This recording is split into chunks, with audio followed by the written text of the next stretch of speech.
আল্লাহ বলেন ইযা জাআ আজালুহুম লা ইস্তাখিরুনা সাআতাও ওয়া লা ইস্তাকদিমুন।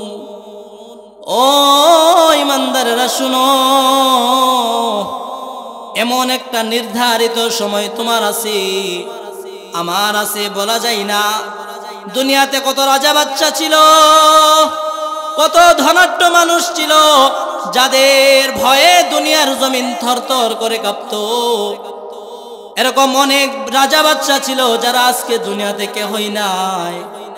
যেই মা থেকে আমি জন্মগ্রহণ করেছি, যেই দাদা থেকে আমার বাবা জন্মগ্রহণ করেছে, যেই নানা থেকে আমার মা জন্মগ্রহণ করেছে, নজর করে দেখেন ওই জনম দুঃখিনী মা এখনো অনেকের আছে, দুনিয়াতে নাই। এই জন্যে দুনিয়াতে তুমি আমি কেহই থাকবো না, কেহই থাকবো না। নির্ধারিত সময় যখন চলে আসবে রে ভাই, আজকে দেখা যায় অনেক মা, অনেক বোনেরা, অনেক ভাইয়েরা যাদের নামে মামলা মোকদ্দমা আছে, দুনিয়ার পুলিশকে যখন তারা দেখে, তারা শুধু দৌড়াইতে থাকে আর নিজেকে বাঁচানোর জন্য চেষ্টা করে, আসে না নাই? পুলিশ দেখে, দুনিয়ার পুলিশ দেখে, দুনিয়ার মানুষ যার নামে মামলা মোকদ্দমা কোর্টের মধ্যে আছে, সদর থানার মধ্যে আছে, ওই মানুষটা পুলিশ দেখতে দেরি হয়, ওই মানুষটা নিজেকে পুলিশের কাছ থেকে আড়াল করার জন্য অনেক চেষ্টা করে। যেই সমস্ত প্রবাসী ভাইরা এমন আছে যাদের আকামা নাই, যারা পলায়া পলায়া থাকে, তাদের অবস্থা কেমন হয় জানেননি বাবা? পুলিশ যখন আসে তখন তারা সব কিছু ফালায়া দৌড়ায়। কেন বলে দুনিয়ার পুলিশের ভয়। হা তুমি আমি যখন মৃত্যুবরণ করব, মৃত্যুর নির্ধারিত সময় যখন তোমার আমার চলে আসবে রে ভাই, অমরবি বাবা, তোমার আমার যখন নির্ধারিত সময় যখন চলে আসবে, তখনও সন্তান, তখনও আমার কাছে, তোমার কাছে আজরাইল আসবে থাপা দিয়ে নিয়ে যাওয়ার জন্যে। তুমি আমি ওই যে অপরাধী, পুলিশ থেকে হারানোর জন্য, পুলিশ থেকে পলায়ন করার জন্য দৌড়ায়।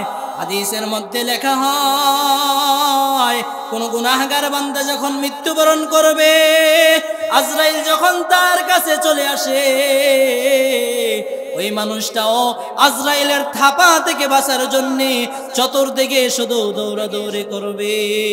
কুল ইয়া ইবাদিয়াল্লাযীনা আসরাফু আলা আনফুসিহিম, ও নবী আপনি আপনার উম্মতদেরকে জানায়া দেন, যারা দুনিয়াতে চলতে গিয়ে আমি আল্লাহর হুকুম মোতাবেক চলতে পারে নাই, আমি আল্লাহর হুকুম মোতাবেক নিজের জীবন চালাইতে পারে নাই, নিজে নামাজ পড়তে পারে নাই।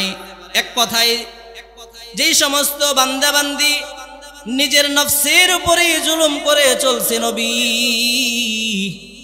আপনি আপনার উম্মতদেরকে জানায়া দেন, লা তাকনাতু মির রাহমাতিল্লাহ। ও নবী আপনি আপনার উম্মতদেরকে জানায়া দেন, তারা যেন চিন্তিত না হয়, তাদের মাধ্যমে গুনাহ হবে, এটাই স্বাভাবিক। তারা গুনাহের কাজে নিমজ্জিত হবে, এটাই স্বাভাবিক। তবে ওই বান্দা আল্লাহ তাআলার কাছে সবচাইতে প্রিয় বান্দা, যেই বান্দা নিজে গুনাহ করেছে, শয়তানের ধোঁকায় পড়িয়া, শয়তানের ওয়াসওয়াসায় পড়িয়া,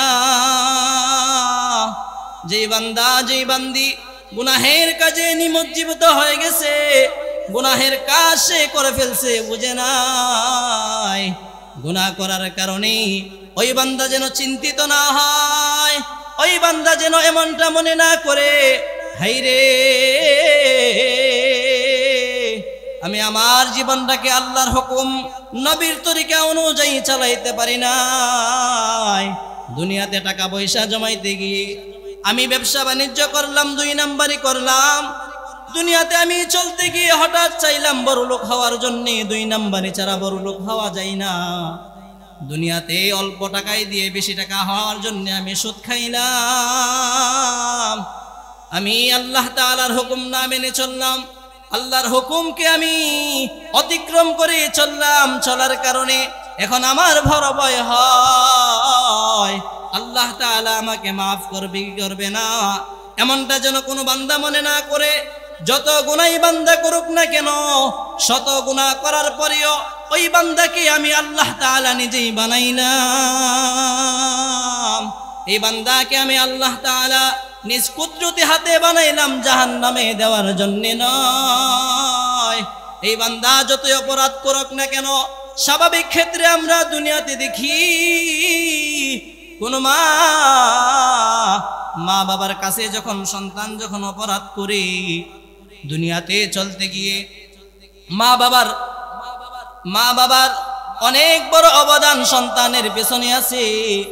এই জন্য মা বাবা, বিশেষ করে একজন মা নিজের সন্তানকে 10 মাস 10 দিন অথবা 9 মাস 9.5 মাস একজন সন্তানকে পেটের মধ্যে ধারণ করার কারণে সন্তান যখন ভূমিষ্ঠ হয়ে যায়, ভূমিষ্ঠ হওয়ার কারণে এই যে শত শত কষ্ট মা নিজের সন্তানকে চেহারা দেখাইতে গিয়ে, নিজের সন্তানকে দুনিয়াতে জন্ম দিতে গিয়ে অনেক কষ্ট মা বাবা সহ্য করে।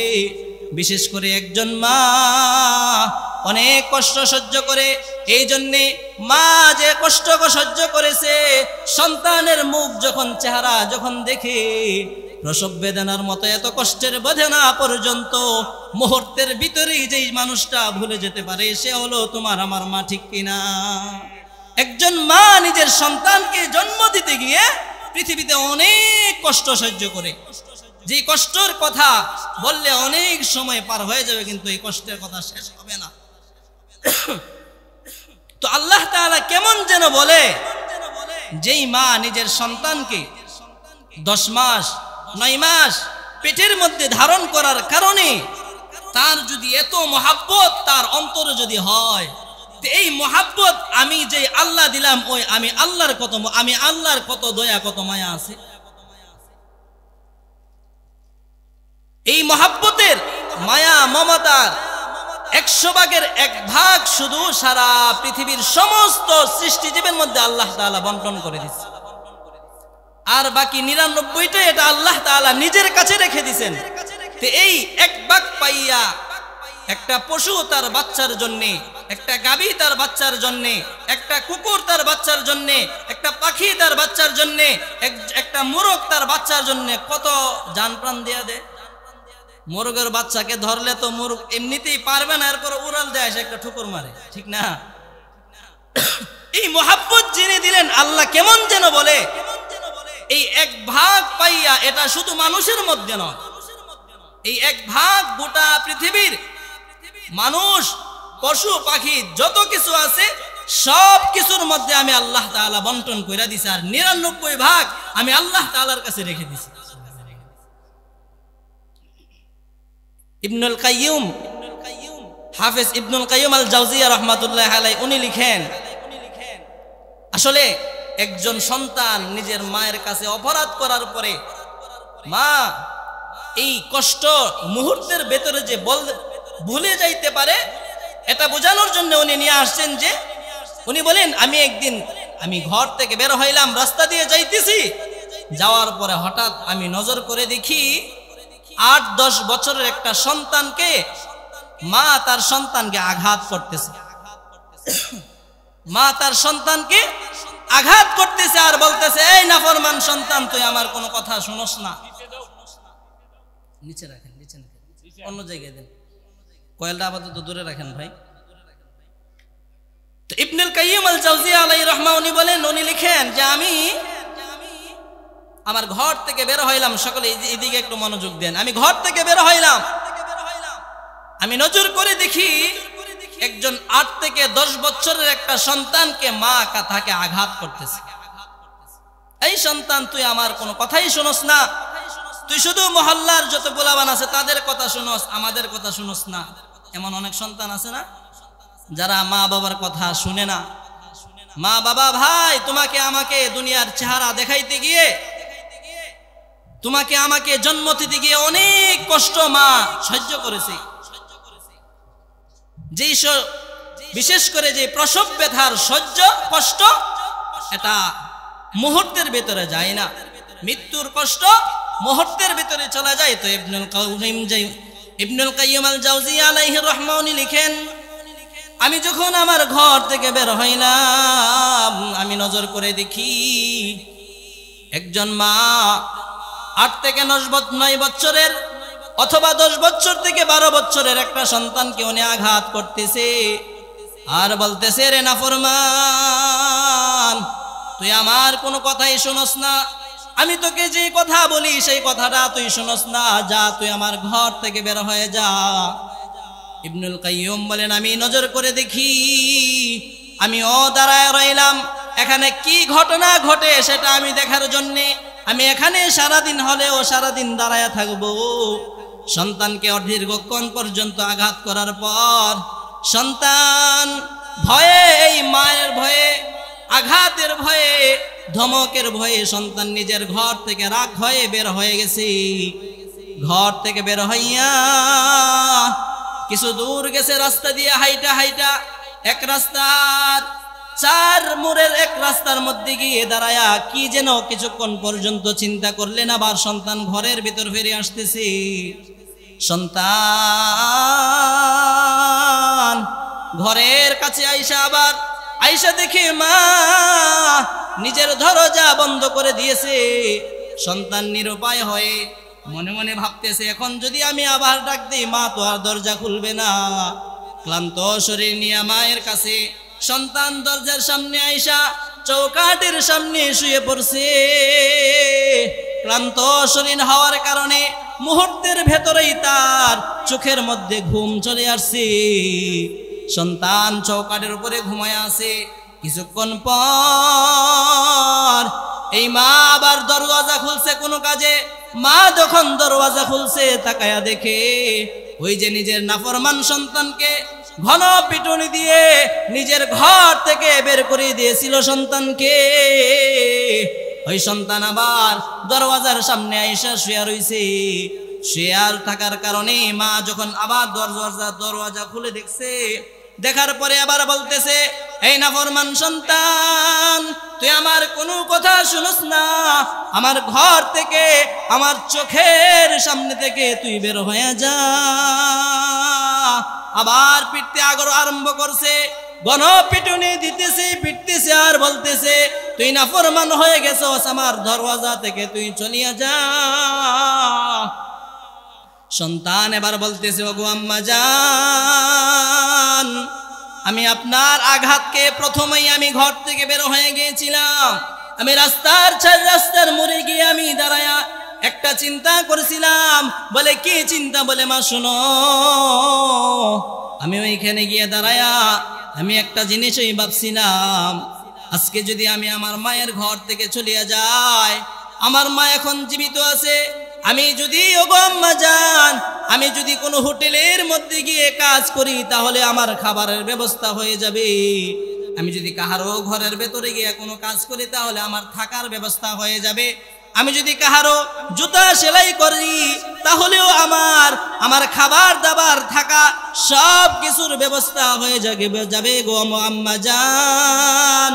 কিন্তু একটা জিনিস আমাকে বড় কাঁদাইছে গো মা, আমি যদি আপনার খেদমত থেকে চলে যাই, দুনিয়ার সব কিছু আমি পাবো, দুনিয়ার সবাই আমাকে মহাব্বত করবে, আমিও সবাইকে মহাব্বত করতে পারবো, কিন্তু একজন মা জীবিত থাকতে একজন সন্তান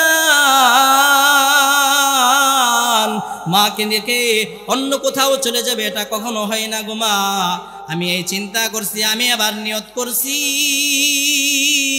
ওগো আম্মা জান, আপনি আমাকে যত আঘাত করুন না কেন, আমি আপনার খেদমত ছেড়ে চলে যেতে চাই না।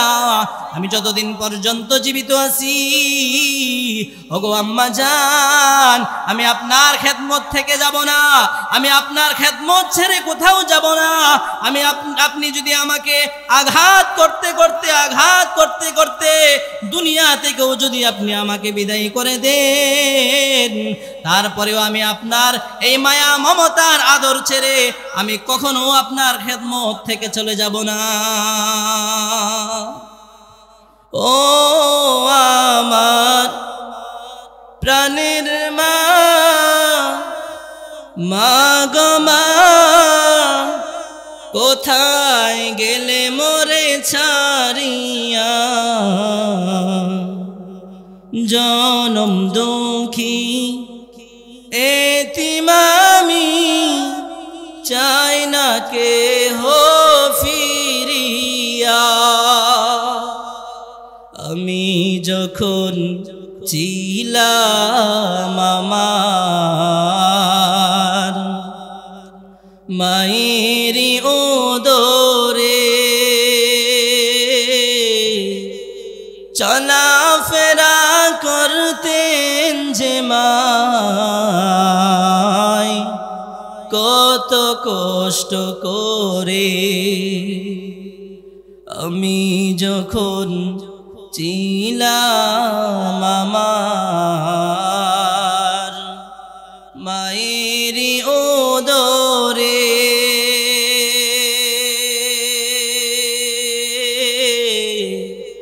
চলাফেরা করতেন যে মায়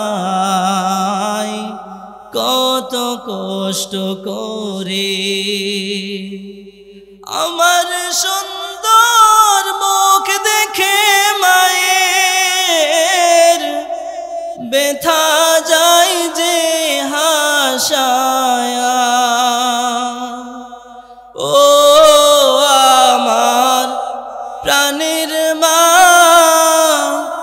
মা গো মা কোথায় গেলে মোরে ছাড়িয়া জনম দুঃখী এতিম আমি চাই না কেহ ফিরিয়া সন্তান এবার মাকে বলতেছে গো আম্মা জান আপনি আমাকে যত আঘাত করেন না কেন আমি নিয়ত করেছি আপনার খেদমত ছেড়ে আমি চলে যাব না গো মা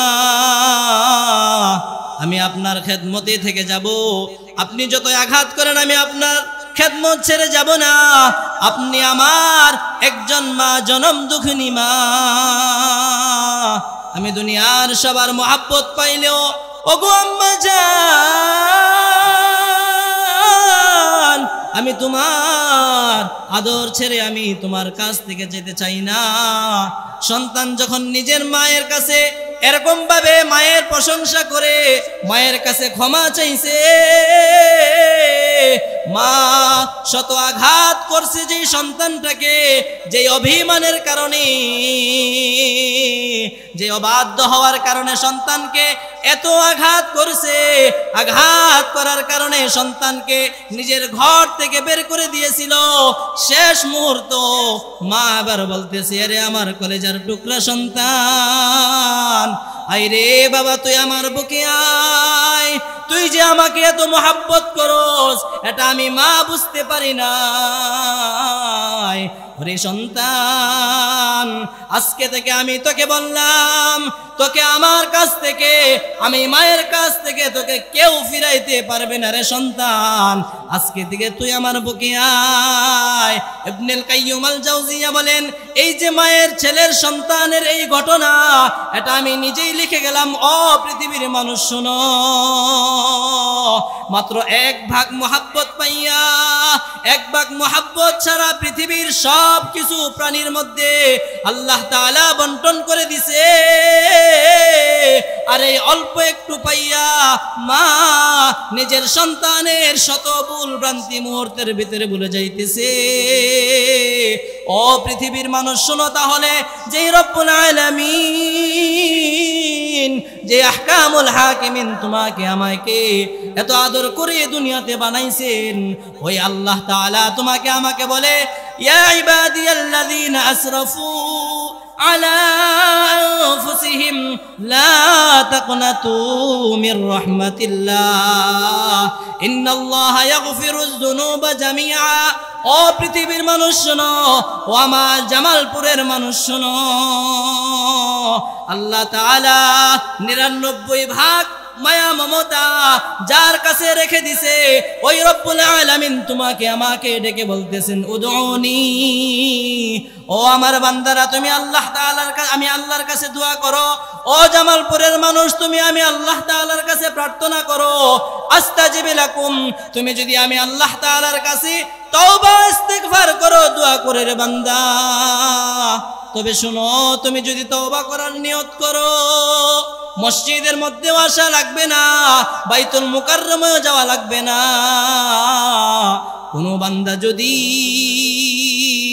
নিজের গুনাহের উপরে অনুতপ্ত হয়ে নিজে শত অপরাধ করছে, শত গুনাহ করছে, নিজে অনেক ধরনের অপরাধ করছে, পাপের মধ্যে লিপ্ত হয়েছে, ও যুবক ভাই তুমিও পাপের মধ্যে লিপ্ত হইছো, ও যুবতী বোন তুমিও পাপের মধ্যে লিপ্ত হইছো, আমিও পাপের মধ্যে লিপ্ত হইছি, আমি কোনো মসজিদে যাওয়া লাগবে না। আল্লাহ তাআলা কেমন জানে বলে, বান্দা যতই গুনাহ করো, যতই অপরাধ করো, যা কিছুই করো না কেন রে বান্দা, সমস্ত গুনাহের উপরে তুমি যদি অনুতপ্ত হইতে পারো, আত্তাইবু মিনাজ যামবি কামাল্লা যামবালা। শুনো শুনো রে বান্দা, তুমি যদি নিজের গুনাহের উপরে অনুতপ্ত হয়ে, ওরে বান্দা তুমি যদি সমস্ত গুনাহের কথা স্মরণ করে তুমি যদি তওবা করতে চাও, মসজিদেও যাওয়া লাগবে না, মাদ্রাসায়ও যাওয়া লাগবে না, বাইতুল মুকাররমেও যাওয়া লাগবে না।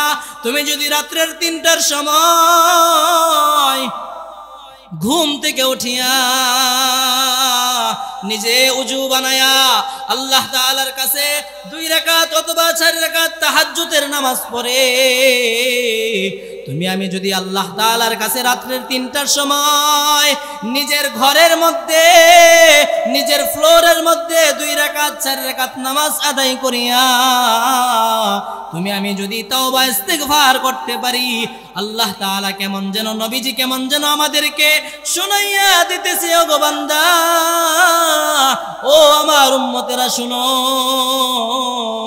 তোমরা যদি খাঁটি দিলে আল্লাহ তাআলার কাছে তওবা ইস্তিগফার করতে পারো, আল্লাহ তাআলাও ওই যে 99 ভাগ মায়া মমতা যে আল্লাহ রব্বুল আলামিনের কাছে রেখে দিয়েছে, ওই রব্বুল আলামিন নিমিষের ভিতরেই মাফ চাওয়ার কারণে আল্লাহ তাআলা তোমার আমার জিন্দেগীর সব গুনাহ আল্লাহ তাআলা ক্ষমা দিতে পারে।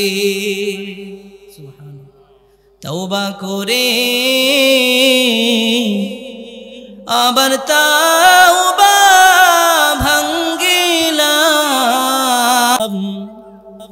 অবশেষে খাঁটি তওবা করিলাম, অবশেষে খাঁটি তওবা করিলাম। নিজেই যত গুনাহ করি, ও আমার মুরব্বী বাবারা, যতই গুনাহ করি না কেন, যতই অপরাধ আপনি করেন না কেন, আমি করি না কেন, আল্লাহ তাআলার কাছে যদি ক্ষমা চাইতে পারি, এই যে প্রতি বছরে এখানে ওয়াজ মাহফিল হয়, এই ওয়াজ মাহফিলের মধ্যে তওবা ইস্তিগফার হয়, সমস্ত মানুষের জন্য দোয়া করা হয়।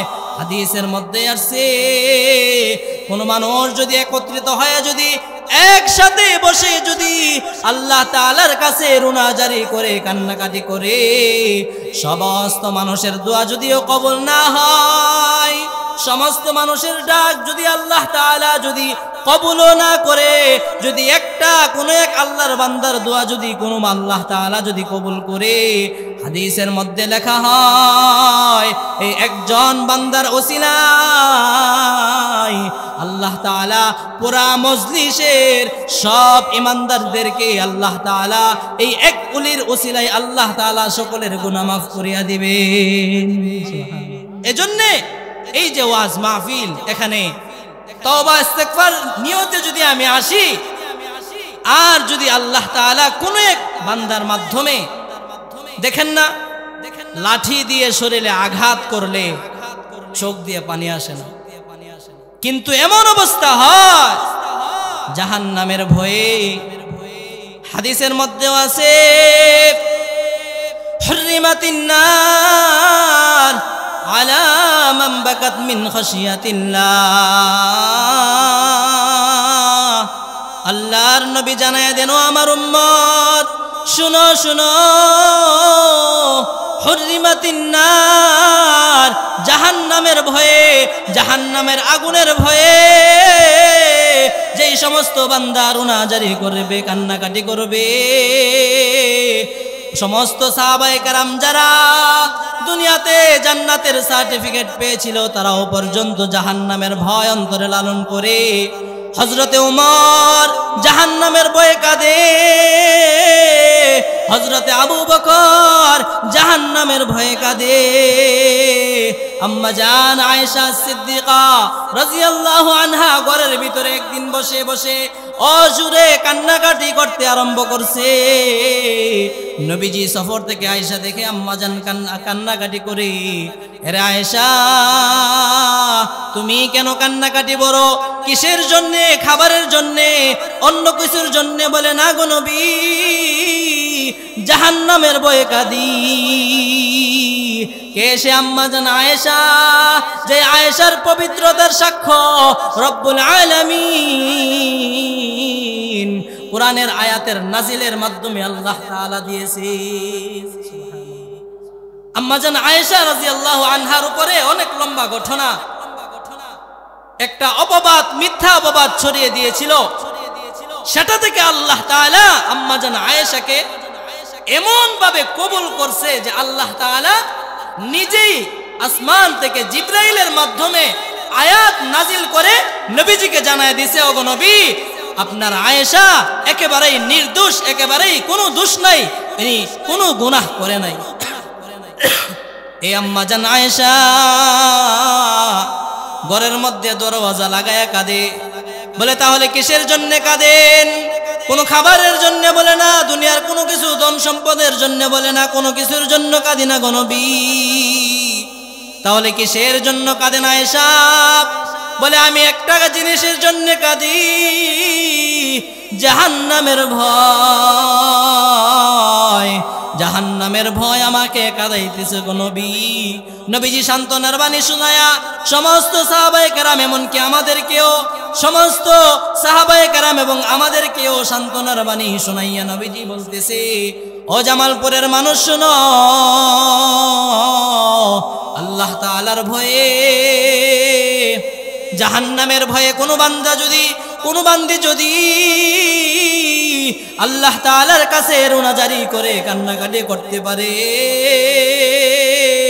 আল্লাহ রাব্বুল আলামিন ওই মানুষটাকে মুহূর্তের ভিতরেই ওই মানুষটার উপরে আল্লাহর নবী বলেন, হুররিমাতিন নার আলা মান বাকাত মিন খাশিয়াতিল্লাহ, যেই মানুষটা আল্লাহর ভয়ে, যেই মানুষটা জাহান্নামের আযাবের ভয়ে কান্নাকাটি করবে, রব্বুল আলামিনের পক্ষ থেকে নবী জানায়া দেন উম্মত, ওই মানুষটার উপরে আমি নবী জানায়া দিলাম জাহান্নামের আগুন তার উপরে হারাম হয়ে যায়।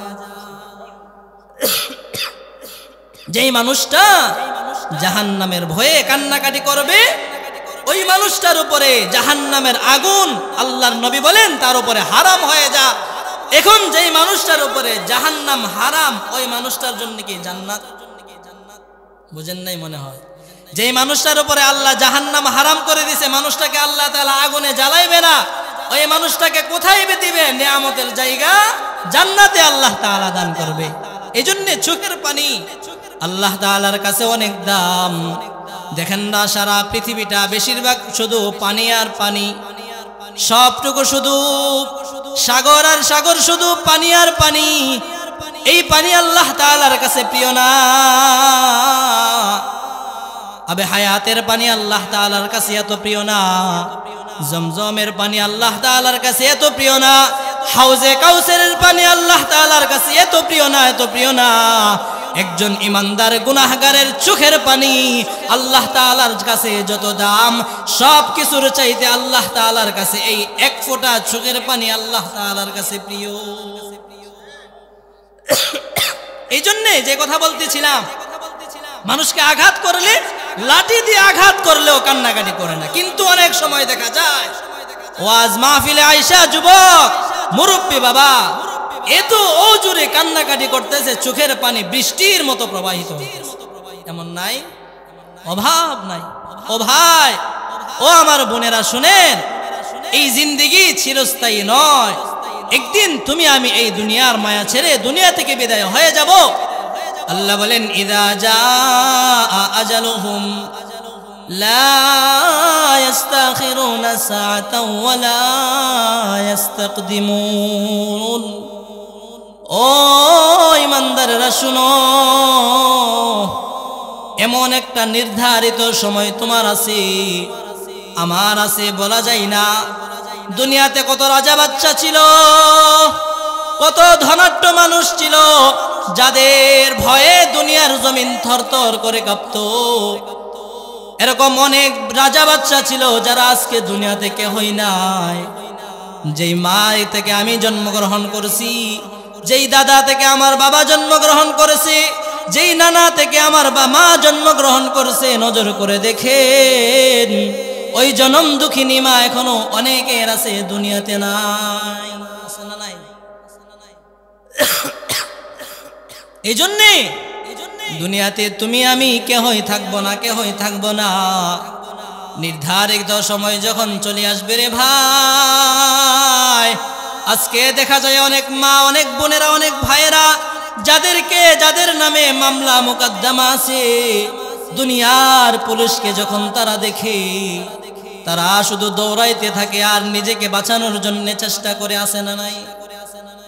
পুলিশ দেখে, দুনিয়ার পুলিশ দেখে, দুনিয়ার মানুষ যার নামে মামলা মোকদ্দমা কোর্টের মধ্যে আছে, সদর থানার মধ্যে আছে, ওই মানুষটা পুলিশ দেখতে দেরি হয়, ওই মানুষটা নিজেকে পুলিশের কাছ থেকে আড়াল করার জন্য অনেক চেষ্টা করে।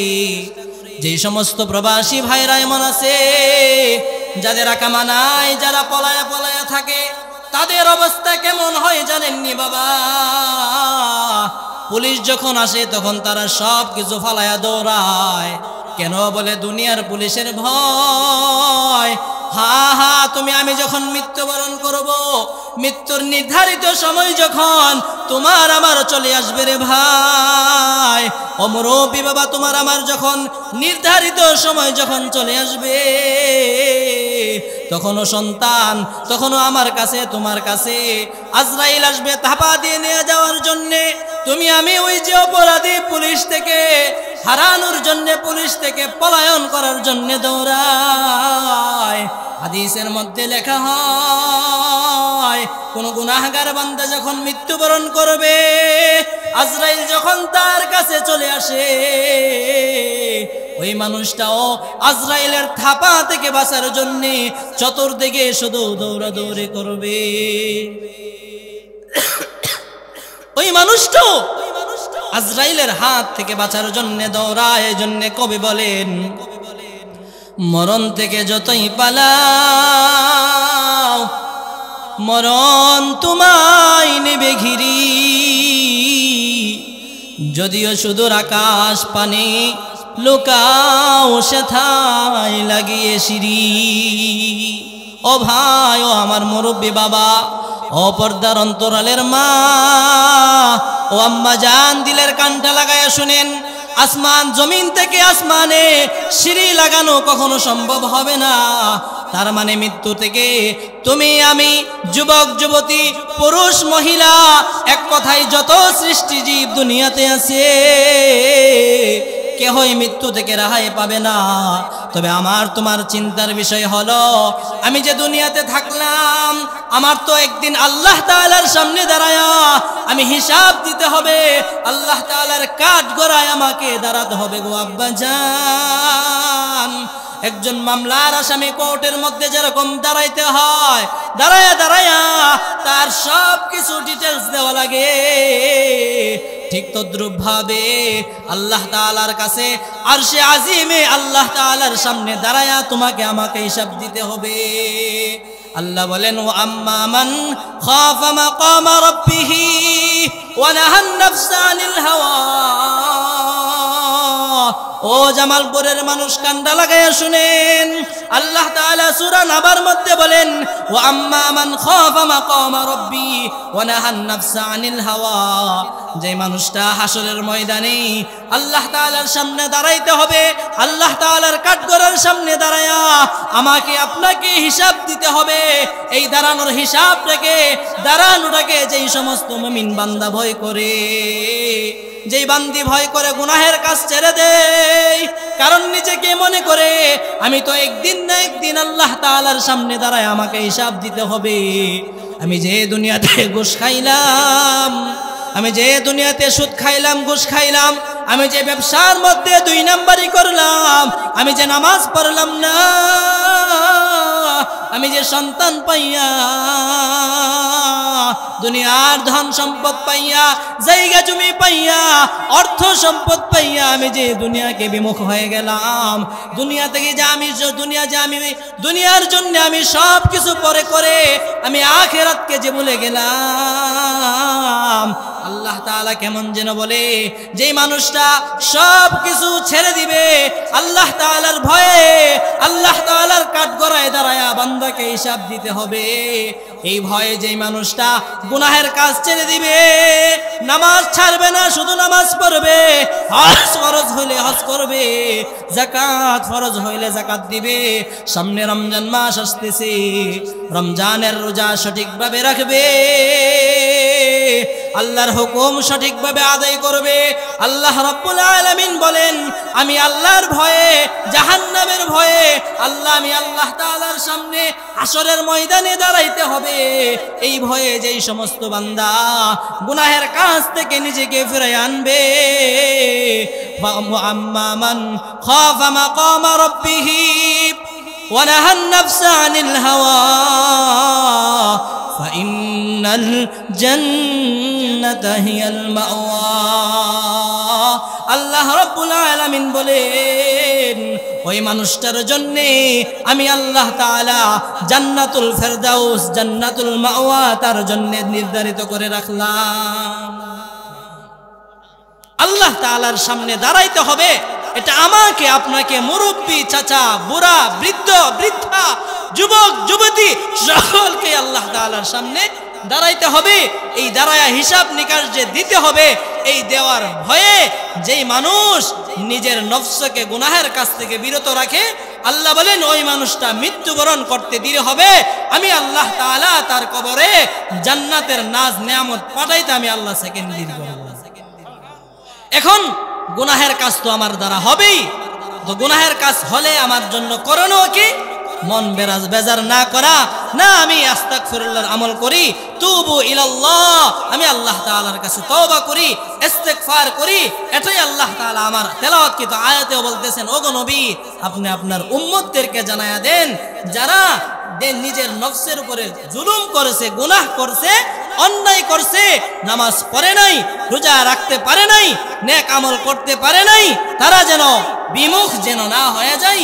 লা তাকনাতু মির রাহমাতিল্লাহ, ও নবী আমি এই উম্মতকে, এই বান্দাকে আমি নিজেই বানাইছি, এই বান্দিকে আমি নিজেই দুনিয়াতে বানায় পাঠাইছি জাহান্নামে দেওয়ার জন্য নয়। অতএব আমার আপনার গুনাহ হবেই, এই গুনাহ থেকে অনুতপ্ত হয়ে আজকের এই মাহফিলে অথবা আগামীকাল আখিরে মুনাজাতে আমরা সকলেই এসে তওবা ইস্তিগফার করতে রাজি আছি তো ইনশাআল্লাহ। আল্লাহ তাআলা আমাদের সকলকে তৌফিক দান করেন।